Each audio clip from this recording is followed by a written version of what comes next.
Et action! Bonjour et bienvenue sur cette chaîne YouTube. Aujourd'hui, je vous propose un tuto pour savoir comment photographier la Voie lactée et les étoiles.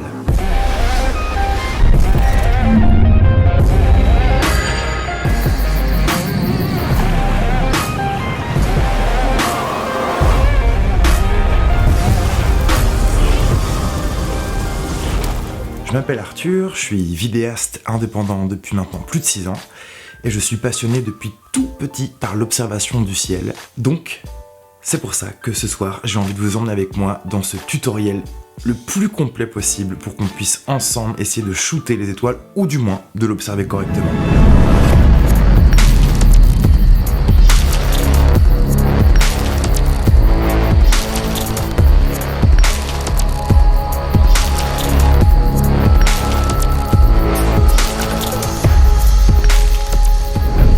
On va se faire un petit sommaire pour que vous puissiez être dirigé et passer certaines étapes si vous avez besoin après. Donc pourquoi shooter les étoiles? Ça va être la première chose. La deuxième, ça va être à quel moment shooter les étoiles? Il faut trouver le bon moment. Troisièmement, quelles sont les applications smartphone qui vont vous aider à pouvoir trouver les meilleures informations, météo, positionnement de Voie lactée, pollution lumineuse, ce genre de choses. En 4, un petit bonus créatif qui devrait pas vous déplaire et qui est pas si difficile que ça, assez intuitif, on en reparle. Ensuite, on va évidemment parler de matériel, on va pas pouvoir faire ça simplement avec nos yeux, même si... Puis ensuite, il va falloir qu'on puisse penser à ce qu'il faut savoir, les règles d'usage pour pouvoir passer un moment agréable et surtout un moment réussi. Parce que si vous passez toute une nuit dehors, c'est important que vous puissiez avoir quand même un petit peu de résultat avec vous à la maison le soir. Évidemment, je vous emmène avec moi en prise de vue après, il fait un petit peu froid donc je vais me couvrir et je vous emmène avec moi pour essayer de shooter différentes techniques, vous montrer un petit peu ce que c'est que la réalité du terrain. Et on finira par le développement sur Lightroom, qui est un logiciel de développement photo. Je vais évidemment shooter toute cette photo en RAW, ce qui va me permettre de pouvoir récupérer des informations dans les hautes lumières et les basses lumières notamment. Donc voilà un petit peu le sommaire. Bon, clairement, si je fais cette vidéo, c'est par nostalgie. Quand j'étais petit, je passais de nombreuses soirées d'été avec mon frère et ma sœur. On habitait vraiment à la Cambrousse. On prenait les matelas, on les tirait dehors, on se posait dessus, on se racontait des histoires, tout en regardant le ciel. Ça pouvait durer des heures, ça pouvait durer tout l'été comme ça. Et je pense que je suis pas le seul à avoir vécu des choses comme ça. Vous savez de quoi je parle pour certains. Alors la première question qu'on va se poser, c'est pourquoi filmer les étoiles? Parce que c'est beau. Rien que pour commencer, c'est déjà un spectacle merveilleux qui se pointe au-dessus de nos têtes depuis toujours et que je me dis que c'est une très bonne raison déjà pour essayer de la capturer. Et la seconde raison, c'est qu'il est grand temps, potentiellement dans l'avenir, ce sera plus forcément possible. Je pense à un projet de SpaceX qui s'appelle Starlink et qui consiste à déployer plus d'une dizaine de milliers de satellites autour de la Terre. Mais ce qui est sûr, c'est qu'à terme, ça va vraiment polluer toutes les orbites de la Terre. Et juste, au moins pour cette raison, il est grand temps de shooter la Voie lactée propre, comme elle est. Voilà pourquoi. La deuxième question qu'on va se poser, c'est à quel moment? C'est simple. Premièrement, il nous faut un ciel clément. Pas de nuages ou le moins possible, car le peu qu'il va y avoir dans le ciel va refléter la pollution lumineuse émise par la lumière des villes et qui va nous donner un halo de couleurs assez disgracieux qu'on n'a pas forcément envie d'avoir sur nos photos. Le second, c'est la nouvelle lune. C'est le point d'orgue pour pouvoir faire les plus belles photos, avoir un ciel bien noir, bien profond. Et grâce à ça, on va avoir un nombre d'étoiles incalculable. Pour la nouvelle lune, c'est simple, il y en a une par mois. Donc il faut être assez patient. Et il y a une latitude d'à peu près 5 jours avant, 5 jours après. À partir du moment où on a les premiers quarts de lune qui arrivent, ça devient de moins en moins possible, on a de moins en moins d'étoiles, moins de détails dans le ciel, c'est pas ce qu'on veut. Donc la nouvelle lune, c'est le plus important. Donc au niveau des applications, on va commencer par la meilleure, et de loin pour moi, elle s'appelle Night Sky. Au moins sur iOS, c'est Night Sky. C'est une application pour moi qui est complètement cheatée, et clairement, parce que non seulement elle marche en réalité augmentée, voilà un petit peu comment ça se trame, mais en plus il nous donne des informations sur absolument tous les objets du ciel, lune, soleil, voie lactée, nébuleuse, amas d'étoiles, absolument tout. Vous pouvez savoir où sont les éléments en temps réel, et ça c'est beau, profitez-en, c'est gratuit. Si vous voulez trouver la Voie lactée, vous vous demandez où elle est. Il y a quelques jours je me suis demandé où elle était, j'ai sorti Night Sky et je me suis rendu compte qu'elle était encore sous l'horizon. J'ai dû attendre 3h30 du matin pour commencer à faire des photos dans la bonne direction. Merci Night Sky. La deuxième application que je vais vous conseiller, elle est toute mignonne, toute minimaliste, toute sympa, elle s'appelle juste Moon, et c'est une application qui est comme ça, tout simplement. Et elle consiste à vous dire à quel moment arrive la nouvelle lune, et à quel moment arrive la pleine lune. Donc là, on voit qu'on est à 0% de la pleine lune, donc ça tombe bien, c'est le moment idéal pour aller shooter les étoiles.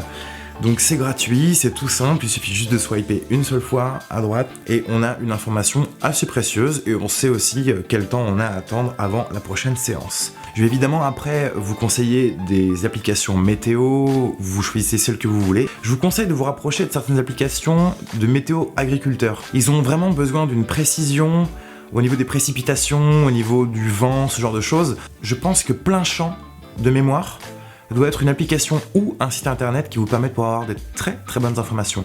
Pensez-y, ça compte énormément. Ne négligez rien. Et ensuite, la dernière, c'est un site internet, c'est une carte du monde, une carte qui va nous intéresser parce qu'elle va recenser la pollution lumineuse qu'il y a autour de vous. À partir du moment où vous avez cette carte-là, vous savez où aller, c'est-à-dire loin des villes, le plus loin possible. Donc la carte Avex, c'est votre super copain pour la soirée. C'est gratuit, allez-y, lâchez-vous. Alors maintenant, on va être obligé de parler un petit peu de matos. C'est le nécessaire, on est obligé d'avoir un appareil photo avec des réglages manuels. Je suis très clair sur ça, c'est hyper important de pouvoir vraiment avoir accès à son triangle d'exposition. Donc des boîtiers réflexes, hybrides, compacts même, pour pouvoir réussir à avoir des réglages. Je suis même sûr que les GoPro peuvent être quelque chose d'assez sympa. Évidemment, ça vaut pas tout le côté ressenti d'un bon boîtier, mais au moins, ça peut être un bon ami. C'est assez répandu, donc je vous conseille cette solution-là, pourquoi pas, franchement. Et une caméra aussi qui est capable d'avoir un temps de pause jusqu'à 20-30 secondes, c'est la moindre des choses pour pouvoir emmagasiner le plus de lumière possible. Même du matériel un petit peu vieux marche très bien. Donc maintenant, on va parler objectif. Il va falloir qu'on puisse shooter le plus large possible. Je vous conseille des ultra grands angles, des fisheye, ce genre d'objectif qui fait entre 8 mm comme celui-là, jusqu'à 14 mm comme celui qui me filme actuellement. Vous voyez, c'est quand même plutôt large. Et vous pouvez monter jusqu'à 16 mm et personnellement, je dirais que la limite pourrait se trouver autour de 24 mm. 24 mm c'est possible, évidemment, c'est pas le problème. Mais si vous voulez composer quelque chose avec un paysage, vous aurez peut-être un peu plus d'ennui. Donc, des grands angles. Je vais vous conseiller juste une marque, une série parce qu'elle est pas chère, elle est accessible, robuste. Ça s'appelle Samyang. C'est sud-coréen et ce sont des objectifs qui sont tout manuels, donc avec une bague de diaphragme mécanique comme ça. Et ce sont des objectifs qui coûtent entre 300 et 400 € pour ces modèles-là. Nous, ce qu'on recherche, c'est une belle focale avec une belle netteté et surtout un diaphragme assez bien ouvert pour pouvoir faire rentrer le plus de lumière possible. Donc Samyang, pourquoi pas, je conseille très fortement. Étant donné que la photo de nuit, c'est une technique de pose longue, on va avoir besoin de fixer notre caméra, notre appareil photo, sur un trépied. Donc pour ça, il va être indéniable que vous puissiez fixer votre caméra à quelque chose comme ça. Plus c'est lourd, moins ça bouge. Après, plus on va commencer à descendre vers le système D, plus on va commencer à se rapprocher de choses que vous pouvez peut-être connaître. Un GorillaPod, c'est pas quelque chose d'incroyable, mais au moins ça a le mérite d'avoir une vraie fixation. Donc vous pouvez fixer votre pied, chaque rotule est amovible. Vous pouvez aller accrocher ça à une branche, à ce que vous voulez. Pour pas très cher, vous pouvez vous en sortir. Donc plus c'est lourd, mieux c'est. Mais en tout cas, vous avez des petites options qui sont sympathiques, comme celle-ci. Et ensuite, je vais parler d'un accessoire absolument ultime, qui est un accessoire et qui se mêle avec le côté bonus. Les lampes frontales. Les lampes frontales, c'est quelque chose qui va premièrement vous servir à éviter de vous éclater dans le premier fossé qui vient ou de vous tordre la cheville. C'est pas trop mal quand on y pense. Une lampe frontale, déjà, pour votre sécurité, c'est bien. La deuxième chose, c'est que ça va vous aider à manipuler votre boîtier plus facilement. Pour ça, je vous conseillerais d'acheter une lampe frontale d'une qualité pas trop mal, d'avoir un mode rouge. Ce mode rouge va permettre à vos yeux de s'habituer au noir assez rapidement, à l'obscurité. Vous pouvez passer votre nuit à la lumière rouge. C'est une très très bonne option. Mais ces lampes frontales là, pendant que vous serez en pleine pause photo vont vous permettre de faire du light painting. Je m'explique, en quelques mots, vous commencez votre pause, à partir du moment où vous déclenchez pendant une trentaine de secondes sur votre pause pour les étoiles, vous allez balayer avec votre lampe frontale comme ça, toute la zone du premier plan, c'est-à-dire les arbres devant, la haie, un clocher au loin, une petite chapelle, un caillou, ce que vous voulez. Vous allez surtout ne pas vous arrêter fixement sur un endroit, sinon la lumière va s'emmagasiner à cet endroit-là et ça vous fera une tache blanche de lumière complètement surexposée, et c'est pas ce qu'on veut. Nous, on veut quelque chose qui nous permet de révéler les couleurs du premier plan. Je vais vous montrer une photo que j'ai faite il y a quelques jours, où j'ai juste peint les herbes, les belles herbes gorgées d'eau bien vertes. Ça donne un bel agrément à la photo. Un petit light painting, grâce à ça, je vous garantis, c'est votre meilleur copain pour toute la nuit. Moi, j'ai pris des Petzl, ça doit coûter une petite quarantaine d'euros, et ça fait grave la différence. Ne négligez surtout pas ce point-là. On va parler un tout petit peu de ce qu'il faut vraiment savoir pour pouvoir être bien armé, avoir les bons tips pour pouvoir faire une super bonne soirée photo. La première chose, c'est que quand vous allez faire une photo, il va falloir impérativement que vous vous mettiez sur un retardateur de 2 secondes. 2 secondes, c'est une idée comme ça. Rien que le fait de déclencher, vous allez faire des micro-tremblements à votre caméra et vous pouvez déjà avoir un petit flou de bouger qu'on ne veut pas avoir sur nos images. Donc retardateur de 2 secondes minimum. Deuxièmement, il est hyper important d'enlever la stabilisation de l'optique. C'est-à-dire que l'optique a un système à l'intérieur, une petite mécanique qui permet de compenser un petit peu les mouvements, vos mouvements. Étant donné que vous serez sur pied, c'est lui qui va stabiliser l'image. Vous n'avez pas besoin de stabilisation à part celle de votre pied. Il y a aussi maintenant pas mal de caméras ont aussi le capteur stabilisé. Le capteur stabilisé, c'est pareil. Certains vont comprendre ce qui se passe, mais d'autres vont devenir fous, vont chercher à compenser un mouvement qui n'existe pas. Enlevez-moi toute stabilisation optique, mécanique, électronique. La stabilisation, c'est le pied qui la donne. Maintenant, on va parler d'une règle. Cette règle elle s'appelle la règle des 500. La Terre tourne. Merci.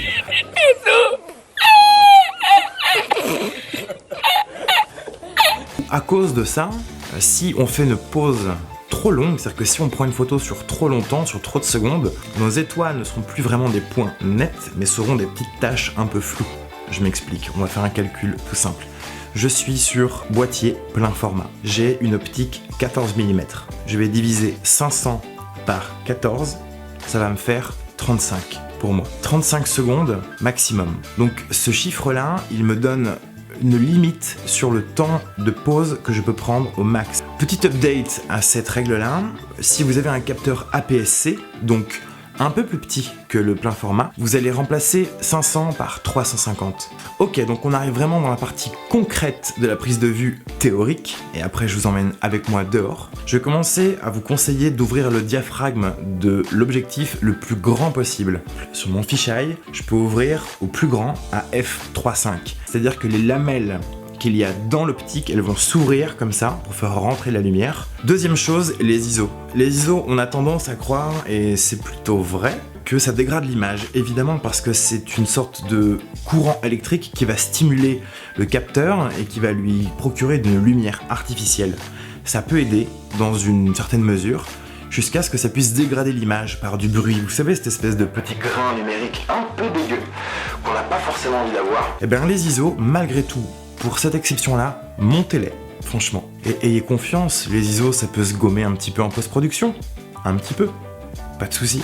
Parlons peu, mais parlons bien, parlons mise au point. Pour la mise au point, c'est très très simple. Si vous avez une petite butée ici, voyez, ça, ce petit L, ça indique l'infini.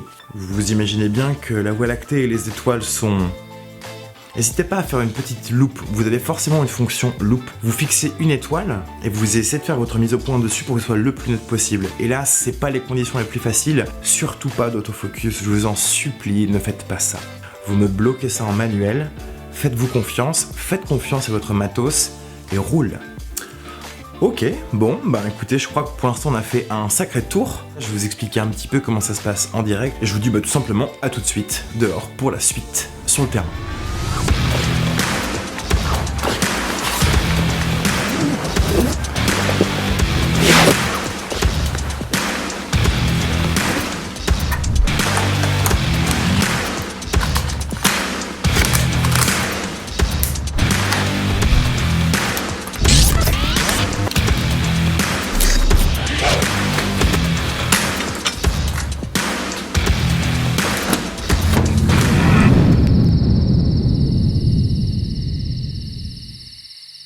Ok, donc on se retrouve maintenant dehors. Ben, on va se diriger tranquillement vers le premier spot, le temps de s'habituer un petit peu à l'œil pour pouvoir se sentir bien avec la nuit. Donc c'est parti.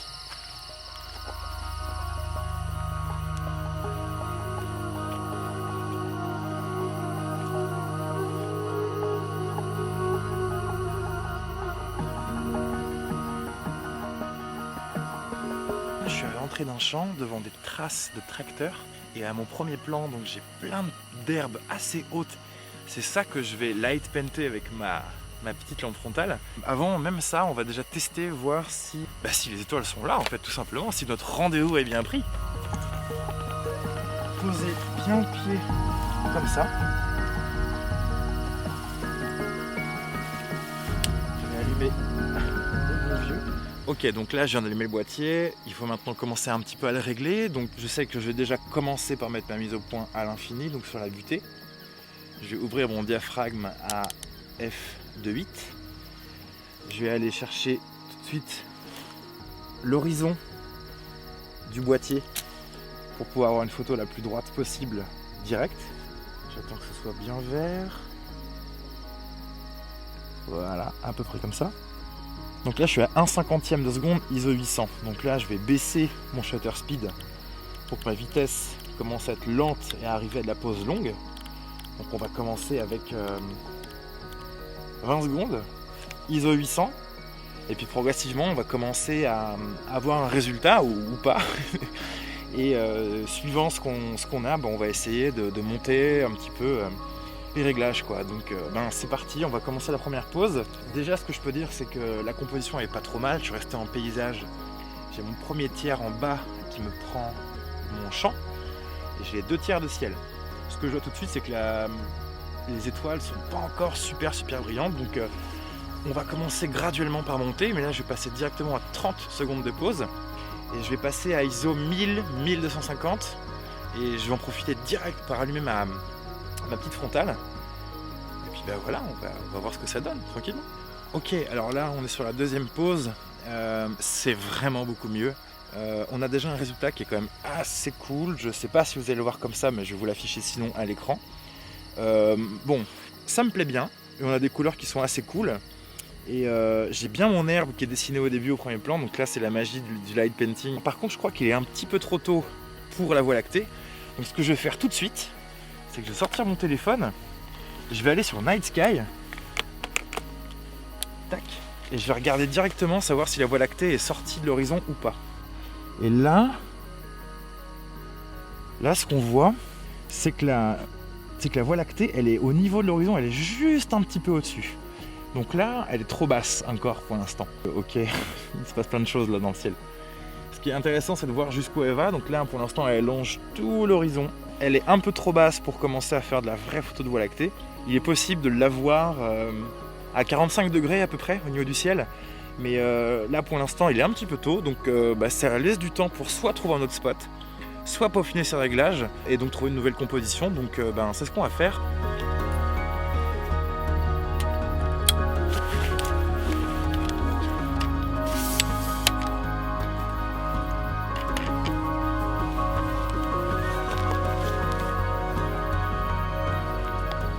Je vais me servir du premier plan, c'est-à-dire je vais essayer de trouver une ligne de perspective, donc les barrières et les fils qui vont jusqu'à un grand arbre qui va lui me donner de la verticalité après pour accéder au ciel. Donc peut-être qu'en peignant avec ma frontale, j'arriverai peut-être à avoir quelque chose. En fait, il faut vraiment se dire que c'est de l'expérimental. On ne sait pas tout à fait sur quoi on peut tomber. Il faut tester, il faut faire plein de photos différentes. Bon, ça peut être une bonne idée, franchement je vais essayer ça. Donc je sais pas ce qui m'attend, mais j'ai hyper hâte à chaque fin de pause, le temps que l'appareil photo produise la pause et te délivre le cliché. C'est toujours un peu Noël, il y a toujours ce petit côté qui te dit « Ah, qu'est-ce que ça va être ?» et tout ça, donc voilà, hyper excitant. Et c'est parti. Et on touche à rien. Et je vais peindre tranquillement. Je vais balayer, alors j'ai un peu l'air d'un con, hein, mais je suis censé être dans la nature tout seul la nuit et personne ne me voit. C'est un peu de l'aléatoire, on verra bien ce que ça nous donne. Ok, déjà, verdict en quelques secondes. C'est une idée comme une autre, ça peut être un échec, mais si on n'essaye pas ce genre de choses, on n'arrive à rien, tout simplement. Donc,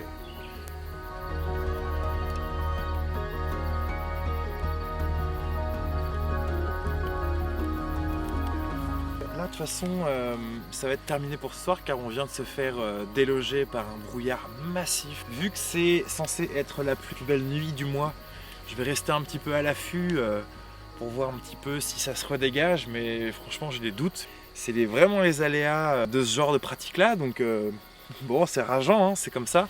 Je vais retenter ma chance demain, si ce soir ça se dégage pas. Et là, déjà, je suis pas mécontent de cette sortie-là parce que c'était un kiff. On a passé un moment dans la nature qui était fou. On va se retrouver après pour le développement des images sur Lightroom et pour un petit débrief. Et moi, je vous dis à tout à l'heure. Bon, les copains, on se retrouve. Il est 4h42 du matin. Et on va tout simplement commencer à traiter sur Lightroom les photos que j'ai pu prendre ces dernières journées. Donc je vais faire un dernier petit florilège de tout ce qui s'est passé ces derniers jours, histoire de pouvoir montrer une petite sélection, de voir d'où on part et puis quel est le résultat qu'on veut à peu près. Ce qui va être possible ici, vous allez pouvoir trouver, je pense, l'équivalent sur d'autres applis. Il n'y a rien qui vous empêche non plus de télécharger Lightroom mobile. Il y a aussi VSCO ou VSCO qui marche plutôt bien.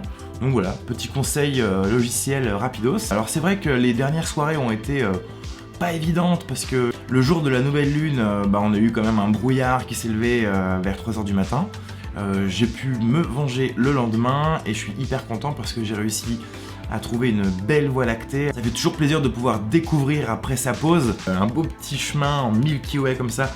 Je pensais qu'on aurait plus de pollution lumineuse et puis finalement pas tant que ça. Donc voilà, très content de ces séances-là. Ça demande du temps, de la patience, mais le résultat quand il tombe, il est hyper excitant. Donc voilà. Ok, bon, on va se retrouver donc sur Lightroom maintenant.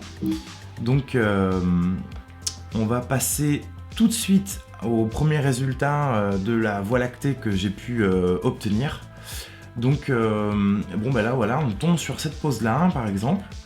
Donc celle-là ou celle-là. Mais toujours est-il que au moins avec ça vous aurez des bases simples, et je dis bien simples, on va faire une retouche rapide pour pouvoir commencer à faire quelque chose. Donc on va commencer par le fait de retoucher un tout petit peu sa balance des blancs. Donc je vais rappeler que toutes mes photos sont prises en RAW. Donc le RAW c'est un format d'image brut avec toutes les informations dedans qui sont faites pour pouvoir après traiter en post-production. Donc le RAW me permet de retoucher ma balance des blancs. Et moi vu qu'on est en train de travailler un ciel, pour moi le ciel, tout ça c'est bleu. Donc je vais commencer par descendre un petit peu ma balance des blancs vers le bleu, comme ça. Ok. Je vais pouvoir donner un tout petit peu de magenta à mon ciel, donc je vais pousser un peu ce potard là, voilà, comme ça. Alors on peut monter un petit peu l'exposition, mais on va pas trop abuser non plus, parce qu'on va avoir après, on va avoir une montée de bruit qui peut être un peu dérangeante, donc voilà. Je vais pas toucher au contraste pour l'instant.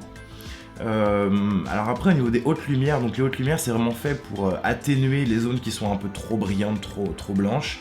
Donc on peut les monter comme ça, ou on peut les descendre beaucoup plus.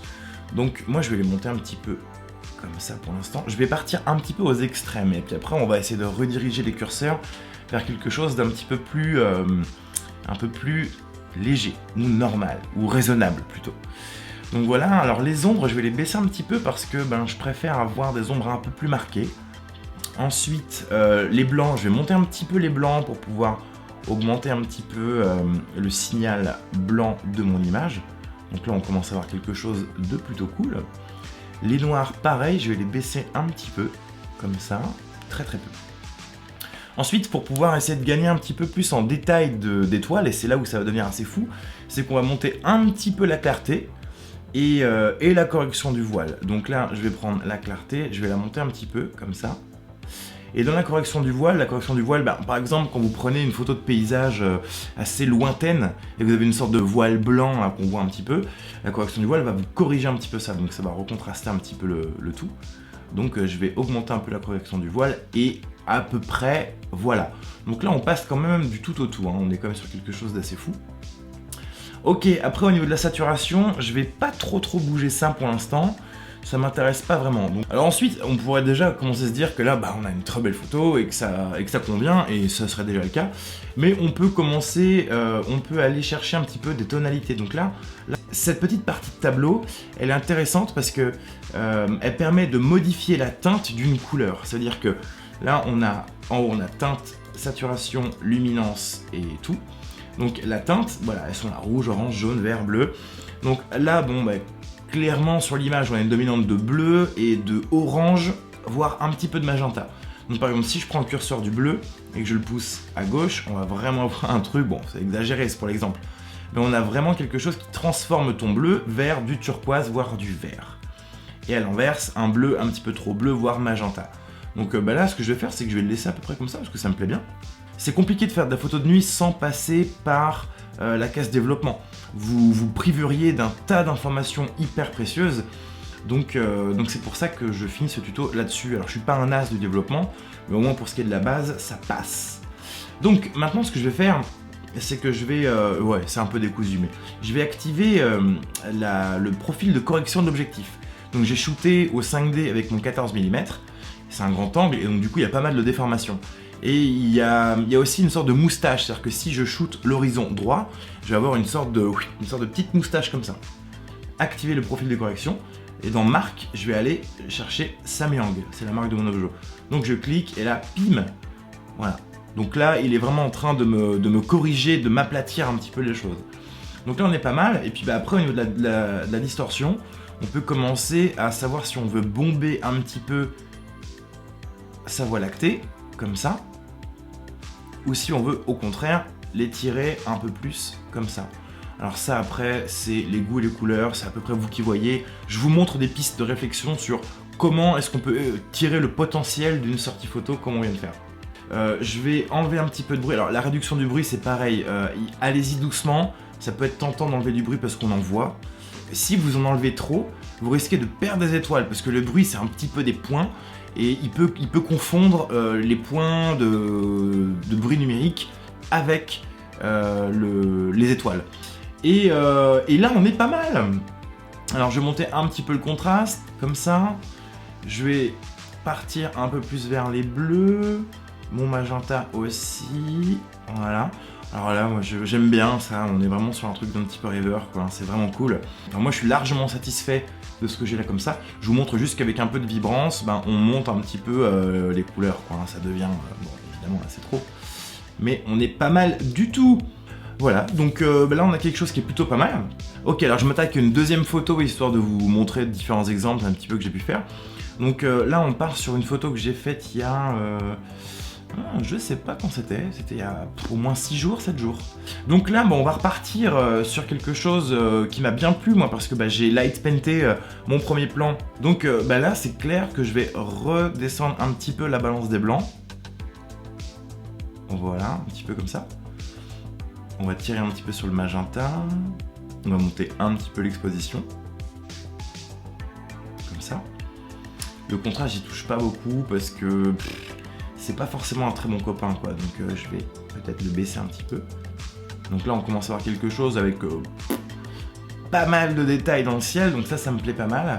Je vais corriger un petit peu le voile, un petit peu de vibrance.